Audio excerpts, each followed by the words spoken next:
प्लरीबस season 1। Wins Gilligan का बनाया ये शो हाइव माइंड के कंसेप्ट पर बेस्ड है।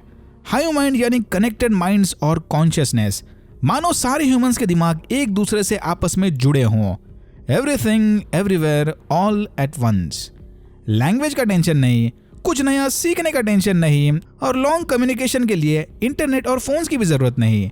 अब माइंड्स कनेक्टेड हैं तो इंस्टेंट कम्युनिकेशन भी होगा और सबका नॉलेज भी शेयर होगा। यानी हाइव माइंड का पार्ट बनने के बाद मुझे प्लम्बिंग का काम भी आएगा और रॉकेट साइंस भी।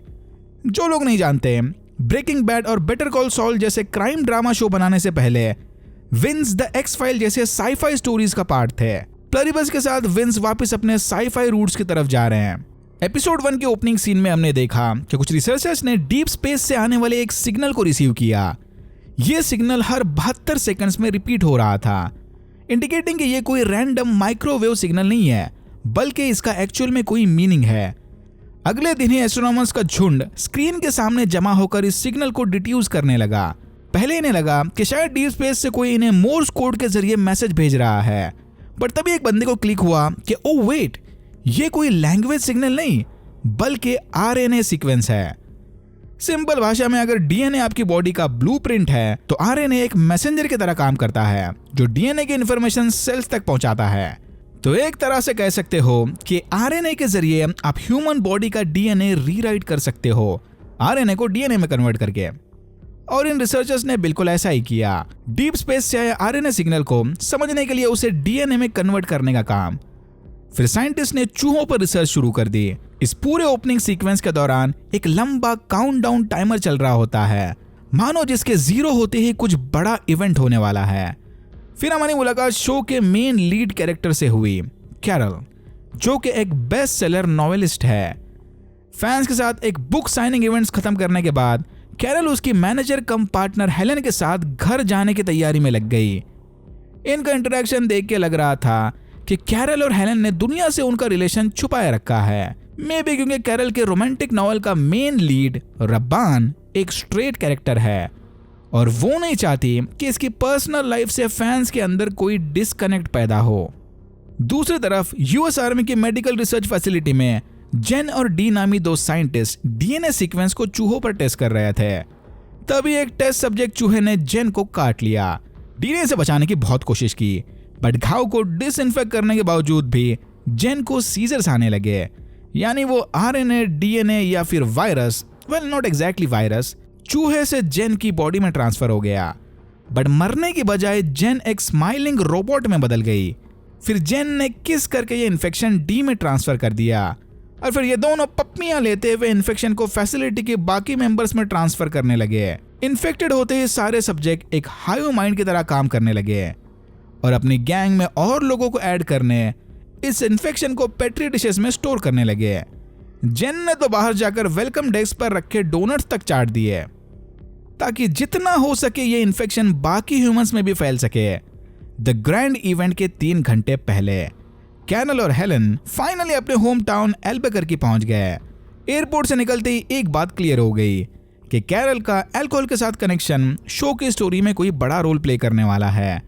अब या तो ये कोई रेंटल कार चला रहे हैं या फिर किसी पास इंसिडेंट की वजह से अथॉरिटीज ने इनके गाड़ी में ब्रेथ एनालाइजर फिट करवा दिया। यानी सोबर होने तक कैरल गाड़ी नहीं चला सकती, बट कैरल ऑलरेडी कुछ शॉट्स लगा चुकी थी तो गाड़ी हेलन को चलानी पड़ी। इतना होने के बावजूद भी घर जाने से पहले कैरल को फिर से दारू पीनी थी तो ये एक लोकल बार में रुक गए। हेलन को गाड़ी चलानी थी तो उसने सिर्फ सॉफ्ट ड्रिंक ऑर्डर की। यही बैकग्राउंड में हमने देखा कि किसी इंसिडेंट की वजह से अथॉरिटीज ने एयरपोर्ट को बंद कर दिया है। बाहर जाकर कैरल ने नोटिस किया कि सारे एयरप्लेन्स एक लाइन में उड़ते हुए कहीं जा रहे थे। इससे पहले कि ये कुछ समझ पाए, हेलन और बार में मौजूद सारे लोगों को झटके आने लगे। सारे इमरजेंसी लाइंस भी बंद आ रहे थे। ब्रेथ एनालाइजर की वजह से कैरल अपनी गाड़ी नहीं चला सकती तो इसने किसी तरह हेलन को उठाकर एक पिकअप ट्रक में डाल दिया और उसे लेकर पास के हॉस्पिटल जाने लगी। रास्ते में कैरल ने देखा कि पूरे टाउन में कियोस मचा हुआ है। इवन पुलिस की गाड़ी तक उल्टी होकर पड़ी थी। ये सीन एकदम द लास्ट ऑफ अस वाले ओपनिंग की याद दिला रहा था। कैरल फिर भी किसी तरह से हिम्मत जुटाकर हॉस्पिटल पहुंच गई और एज एक्सपेक्टेड हॉस्पिटल में भी सबकी सेम कंडीशन थी। डॉक्टर, पेशेंट, नर्सेस सारे बस जगह पर खड़े झटके खा रहे थे, इवन न्यू बॉर्न बेबी तक। कैरल के बहुत कोशिश करने के बावजूद भी वो हेलन को नहीं बचा पाई, यानी इन्फेक्शन ट्रांसफर के प्रोसेस के दौरान हेलन मारी गई।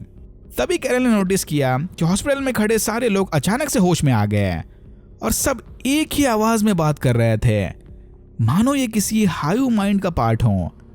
फिर एक नर्स ने कैरल को किस करके इन्फेक्शन ट्रांसफर करने की कोशिश की, बट इसका कोई असर नहीं हुआ, यानी कैरल फिलहाल के लिए इस इन्फेक्शन से इम्यून थी। सबका अजीब सा बर्ताव देखकर कैरल फौरन हेलन की बॉडी उठाकर घर की ओर निकल पड़ी। रास्ते में कैरल ने नोटिस किया कि हाई माइंड वाला इन्फेक्शन अब पूरे टाउन में फैल चुका है। घर पहुंचकर कैरल ने देखा कि दरवाजे की चाबी उसने कहीं गिरा दी है। तभी पड़ोस के इन्फेक्टेड बच्चों ने उसे याद दिलाया कि घर की स्पेयर की कहां छुपी है। मरने से पहले हेलन का दिमाग भी हाई माइंड का पार्ट बन गया था, यानी अब उसके सारे मेमोरीज इन्फेक्टेड के हाई माइंड में ट्रांसफर हो गए। इसीलिए बच्चों को पता है कि चाबी किधर है। अंदर आते ही कैरल ने फौरन टीवी चालू किया, जिसमें बस व्हाइट हाउस की लाइव फीड चल रही थी। फुटेज के फूटर में अपना नाम देखकर कैरल और ज्यादा हैरान रह गई कि कैरल, अगर तुम्हें सवालों के जवाब चाहिए तो इस नंबर पर कॉल करना। टीवी पर खड़े बंदे का नाम डेविस टैफलर था। इन्फेक्शन ट्रांसफर के दौरान यूएस के प्रेसिडेंट मारे गए। ये बंदा किसी अलग डिपार्टमेंट से है, जो बस सूट पहना होने की वजह से कैरल से बात कर रहा था। टैफलर ने इसे बताया कि कैरल सिर्फ इससे नहीं बल्कि सारी ह्यूमैनिटी से बात कर रही है। यस, पूरी दुनिया के ह्यूमंस अब इन्फेक्ट होकर बस एक शेड हाई माइंड का पार्ट बन गए। वो ग्रैंड इवेंट यही था और अब से टाइम काउंट डाउन नहीं काउंट अप होगा। अनफॉर्चुनेटली हेलन की मौत इन्फेक्शन से नहीं बल्कि अचानक सर पर गिरने से हुई थी। कैरल की तरह ही पूरी दुनिया में अब तक 12 ऐसे लोग हैं जिन पर यह इन्फेक्शन काम नहीं करता। जब तक हाई माइंड उसका कोई सोल्यूशन नहीं निकालता, ये सारे कैरल और बाकी इम्यून ह्यूमंस की देखभाल करेंगे ताकि जल्द से जल्द ये प्रॉब्लम का सोल्यूशन निकालकर उन्हें भी अपने हाई माइंड में शामिल कर सकें। टैफलर ने कैरल को समझाया कि ये कोई एलियन इन्वेजन या डेडली वायरस आउटब्रेक नहीं है, बल्कि ये तो डीप स्पेस से भेजा कोई वरदान है, जिससे अब फाइनली सारी ह्यूमैनिटी एकजुट हो गई। आई मीन इमेजिन, कोई भेदभाव नहीं, हम सब एक हैं, लिटरली। कैरल ने पैनिक होकर फौरन फोन काट दिया और दारू गटक कर रोते हुए सोफा पर सो गई। और यहाँ होता है एपिसोड 1 खत्म। एपिसोड 2 के ओपनिंग सीन में हमने देखा कि हाई माइंड के टेक ओवर के बाद दुनिया भर में मरे हुए लोगों की क्लीनिंग चली थी, यानी हेलन की तरह ही और भी ढेर सारे ह्यूमंस थे जो इस प्रोसेस के दौरान इनडायरेक्टली मारे गए। क्लीनिंग टीम में से ही जोशिया नामी एक लेडी अचानक अपनी होम कंट्री मोरक्को से निकलकर खुद प्लेन उड़ाते हुए एल्बुकर्की पहुंच गई, क्योंकि हाई माइंड का पार्ट होने के बाद अब बच्चा भी प्लेन उड़ा सकता है। सुबह उठकर कैरल हेलन की बॉडी को अपने बैकयार्ड में दफनाने लग गई कि तभी वहां जोशिया आ गई। जोशिया यहाँ कैरल की मदद करने आई थी। हाई माइंड मिलिट्री ड्रोन की मदद से कैरल पर नजर रखे हुए था। पहले तो कैरल ने जोशिया को अपने प्रॉपर्टी से भगा दिया, बट जल्दी उसे रियलाइज हुआ कि इसकी शक्ल तो उसके बुक वाले मेल लीड से मिलती जुलती है। कैरल ओरिजिनली अपने लीड कैरेक्टर को फीमेल बनाने वाली थी, बट लास्ट मोमेंट पर उसने डिसीजन बदलकर मेल बना दिया।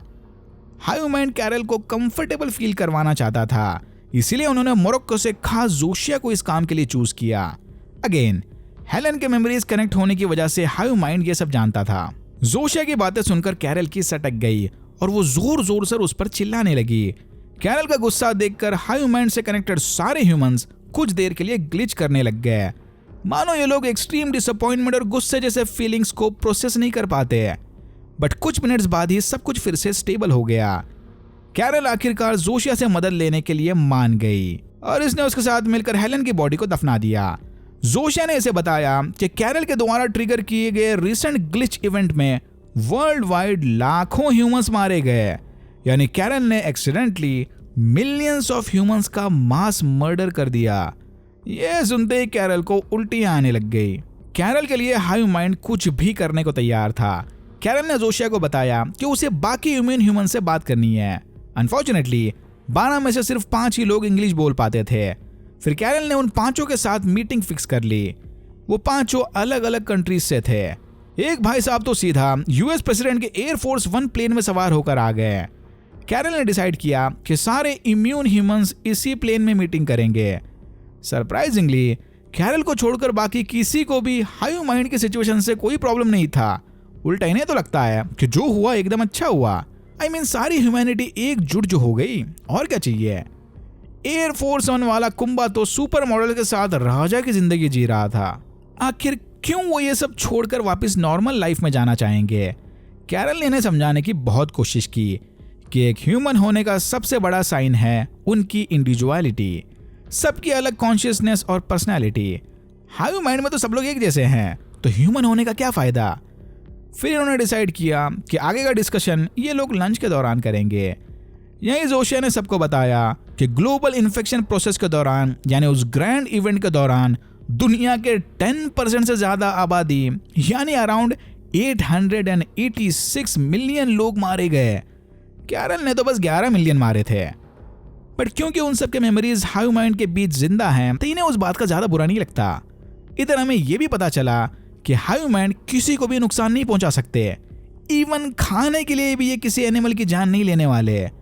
बट हाँ, अगर इम्यून ह्यूमन खुद जानवर मारकर इन्हें देंगे तो ये उसे उनके लिए पका देंगे। ये सुनने के बावजूद भी बाकी 5 अपने डिसीजन पर अड़े रहे कि उन्हें हाई माइंड से कोई प्रॉब्लम नहीं। लक्ष्मी को तो वैसे भी कैरल पसंद नहीं थी, क्योंकि हाल ही में ट्रिगर हुए ग्लिच में लक्ष्मी के ससुर जी मारे गए थे और एक्सीडेंट में वो खुद भी जख्मी हो गई। कैरल ने लक्ष्मी को समझाने की बहुत कोशिश की कि बात को समझो, हाई माइंड की वजह से तुम्हारा बेटा तुम्हारा हस्बैंड भी है, एक्स बॉयफ्रेंड भी है, यहाँ तक के गायनेक भी है। हाई माइंड के साथ जीना इज नॉट नॉर्मल। इन्हें समझाते समझाते कैरल को फिर से गुस्सा आ गया, जिसकी वजह से हाई माइंड वापस ग्लिच करने लगे। ये देखकर लक्ष्मी कैरल को हिंदी में माँ बहन की गालियां देने लग गई। कुछ देर बाद एग्जॉशन से कैरल भी बेहोश हो गई। होश आते ही जोशिया ने कैरल को बताया कि कुंबा को छोड़कर बाकी सारे इम्यून ह्यूमंस वापस अपने घर चले गए। कुंबा यहाँ से निकलकर वेगस में जाकर मजे करने वाला था। जाने से पहले उसे कैरल से परमिशन चाहिए थी, क्योंकि उसे जोशिया को भी अपने सुपर मॉडल गैंग में ऐड करना था। अब क्योंकि हाई माइंड की इनके सामने कोई फ्री विल नहीं है, जोशिया कैरल से परमिशन लिए बिना कुंबा के साथ नहीं जाने वाली। जोशिया ने कैरल को समझाया कि हाई माइंड इन दोनों को नाराज नहीं करना चाहता, तो तुम आपस में डिसाइड कर लो कि क्या करना है। कैरल को लगता है कि कुंबा हाई माइंड का फायदा उठाकर लेडीज को एक्सप्लॉइट कर रहा था, बट हाई माइंड ने कंफर्म किया कि नहीं, कुंबा ने इनके साथ कोई जबरदस्ती नहीं की, वो अपनी मर्जी से कुंबा की सेवा कर रहे हैं। कैरल ने फ्रस्ट्रेट होकर जोशिया को कुंबा के साथ जाने की परमिशन दे दी, पर एकदम लास्ट मोमेंट पर जोशिया को एयरफोर्स वन में जाता देख कैरल ने प्लेन को रोककर अपना डिसीजन चेंज कर लिया। और यहाँ होता है एपिसोड 2 खत्म। एपिसोड 3 की शुरुआत एक फ्लैशबैक सीन से हुई। हेलन कैरल को लेकर नॉर्वे के एक लग्जरी आइस होटल में गई थी। हेलन को ये once in a lifetime type का एक्सपीरियंस काफी पसंद आया। रूम में सब कुछ बर्फ का बना और विंडो से सीधा नॉर्दर्न लाइट्स का व्यू। बट कैरल को ये आइडिया बड़ा ही बेतुका लगा। I mean, बर्फ से बने हुए बेड पर ये लोग कंफर्टेबली सोएंगे कैसे। लेकिन फिर भी कैरल ने हेलन के एक्साइटमेंट को देखकर अपने फीलिंग्स को ज्यादा जाहिर होने नहीं दिया। ये वाला सीन ह्यूमंस के डिफरेंस और पर्सनालिटीज को दिखाता है कि एक दूसरे से प्यार करने के बावजूद भी कैरल और हेलन कितने अलग अलग सोच विचार के लोग हैं। हाई माइंड में ऐसा नहीं होता, all humans are the same, किसी की इंडिविजुअल पर्सनालिटी नहीं है। Now back to the present time. वापस आते वक्त फ्लाइट में कैरल को पता चला कि एक इम्यून ह्यूमन ऐसा है जिसके बारे में हाई माइंड को सबसे लेट पता चला, मैनेसर, जो कि स्पेनिश बोलता है। कैरल की तरह ही वो भी हाई से ज्यादा बात नहीं करता। ये सुनते ही कैरल ने फौरन मैनेसर को कॉल लगाया, लेकिन इसने बिना कोई हाई हेलो किए स्पेनिश में गालियां देकर कैरल का फोन काट दिया। ये देखकर कैरल की सटक गई और उसने फिर से कॉल करके अपने साइड से गालियां बक दी और गुस्से में फोन पटकने लगी। कैरल ने इतनी जोर से फोन पटका कि उसके हाथ पर चोट आ गई, इंडिकेटिंग कि कैरल का गुस्सेल बिहेवियर दूसरों के साथ साथ उसे खुद को भी चोट पहुंचा रहा था। फिर हाई माइंड का ग्लिच होने से बचाने कैरल ने खुद को टॉयलेट में बंद कर दिया। घर जाते ही जोशिया ने इसे बताया कि ट्रिप के बाद कैरल को खुश करने हेलन ने उसके लिए मसाजर खरीदा था। यह सुनकर कैरल काफी फ्रस्ट्रेटेड हो गई। इसने हाई माइंड को साफ साफ बता दिया कि आज के बाद ये कभी भी हेलन के मेमोरीज उस पर यूज नहीं करेंगे। बट अनफॉर्चुनेटली ये जोशिया के कंट्रोल में नहीं था। एनीवेज, कैरल हाई माइंड की सेवा से थक गई थी। इसने डिसाइड किया कि ये अब खुद ग्रोसरीज लेकर अपना खाना बनाएगी। बट सुपरमार्केट पहुंचकर इसने देखा कि पूरा मार्केट खाली पड़ा है। हाई माइंड ने कैरल को बताया कि वो लोग इन्वेंट्री को इफिशिएंटली मैनेज करने सारा खाना एक सेंट्रल लोकेशन पर स्टोर कर रहे थे। बट कैरल ने उन्हें ऑर्डर्स दिए कि उसे अभी का अभी सारा सुपरमार्केट भरा हुआ चाहिए। सरप्राइजिंगली कैरल के ऑर्डर छोड़ने के बस कुछ ही मिनटों बाद ढेर सारे ट्रक मार्केट के बाहर आकर खड़े हो गए और हाई माइंड ने एक एक करके सारा सामान सुपरमार्केट में वापस रख दिया।